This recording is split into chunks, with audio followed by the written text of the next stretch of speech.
Ọ dị mma Igbo na-ege ntị akụkọ anyị na-enweta n'isi ụtụtụ bụ Tọzdee abalị 23 nke ọnwa Febụwarị 2022 na-akọwa na ndị mba Russia awakpo na mba Ukraine n'isi ụtụtụ a ebe a na-akọkwa na a na-anụ ọtụtụ ogbunigwe na ọtụtụ obodo mepere emepe na mba Ukraine ebe a na-akọwa na mmadụ 7 anwụọla na nyabụ mwakpo n'ihi mgbọ ogbunigwe amalitere ịtụ. Biko unu ga-esonyela anyị dịka anyị na-ewetara unu ka anya bụ mwakpo si aga na mba Ukraine.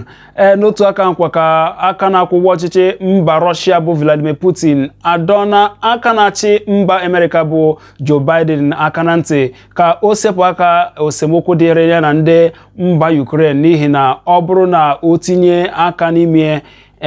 abụrụ etu esi aka esi aka ya. Igbo ndị na-ege ntị unu ga-anọnyere ndị Igbo Class World ebe a na-esi ewetara unu akụkọ si na mba ụwa niile ebe a ga na-ewetakwala unu otu nya bụ ihe si aga na mba Ukraine wee na-asị ka tata mara onye ọbụla mma. Abụ nwanne unu nwoke ọka akụkọ Maazị Ijiji a na-esolu mma.